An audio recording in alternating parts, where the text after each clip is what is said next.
This London Talk video is brought to you by Yakult. Yakult पाचन में सुधार और प्रतिरक्षा बढ़ाने में मदद करता है। प्रतिदिन याकुल्ट का सेवन करें। कोविड डेथ को कोविड डेथ कब माना जाएगा? केंद्र सरकार ने सुप्रीम कोर्ट में इस बारे में जानकारी दी है। सरकार ने कहा है कि कोरोना से जुड़े मौत के मामले में डेथ सर्टिफिकेट जारी करने को लेकर आईसीएमआर और हेल्थ मिनिस्ट्री ने गाइडलाइंस जारी की हैं। इसके तहत अगर रिपोर्ट पॉजिटिव आने के 30 दिन के भीतर मृत्यु हो जाती है तो उसे कोविड डेथ माना जाएगा। गाइडलाइंस के मुताबिक आरटीपीसीआर, मॉलिक्यूलर रैपिड एंटीजन या किसी दूसरे टेस्ट से संक्रमण की पुष्टि होती है तो उसे कोविड केस माना जाएगा। सरकार ने बताया कि आईसीएमआर की स्टडी में सामने आया है कि 95% मौतें रिपोर्ट पॉजिटिव आने के 25 दिन के भीतर हो जाती हैं। केंद्र सरकार का कहना है रिपोर्ट पॉजिटिव आने के बाद अगर 30 दिन के भीतर किसी मरीज की मृत्यु हो जाती है तो उसे कोविड डेथ माना जाएगा, फिर वो मौत भले ही अस्पताल में हुई हो या घर पर। इसके अलावा अगर कोविड-19 मरीज जो 30 दिनों से अधिक समय तक अस्पताल या पेशेंट फैसिलिटी में रहा हो और बाद में उसकी मृत्यु हो जाती है तो उसे भी दिशा निर्देशों के अनुसार कोविड डेथ माना जाएगा।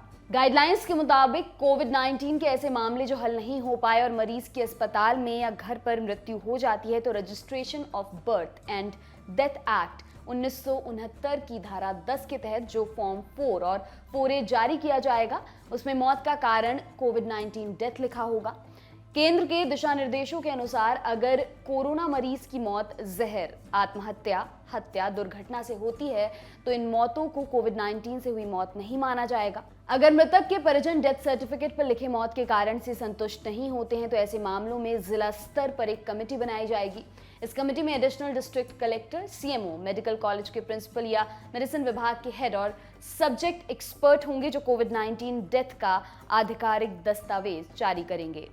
कोविड-19 से मरने वालों के परिजनों को मुआवजे के संबंध में दिशा निर्देश तैयार करने में हो रही देरी पर सुप्रीम कोर्ट ने 3 सितंबर को केंद्र सरकार को फटकार लगाई थी।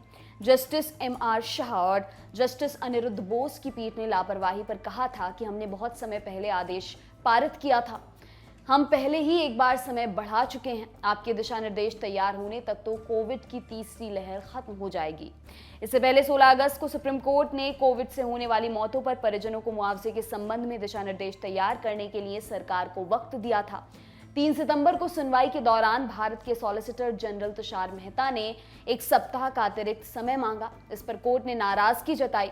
सुप्रीम कोर्ट ने केंद्र सरकार को निर्देश दिया कि वह 11 सितंबर तक कोविड-19 के कारण मरने वालों के संबंध में मृत्यु प्रमाण पत्र जारी करने की प्रक्रिया को सरल बनाने के लिए दिशा निर्देश तैयार करें।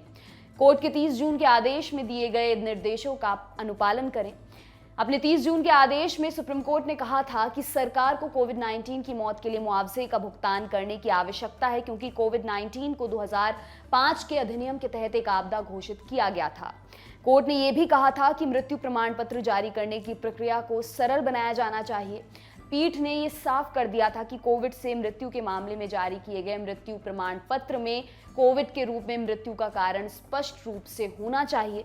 साथ ही यदि किसी व्यक्ति की मृत्यु कोविड के कारण किसी अन्य जटिलता या बीमारी के कारण हुई है तो भी मृत्यु प्रमाण पत्र में विशेष रूप से मृत्यु का कारण कोविड होना चाहिए।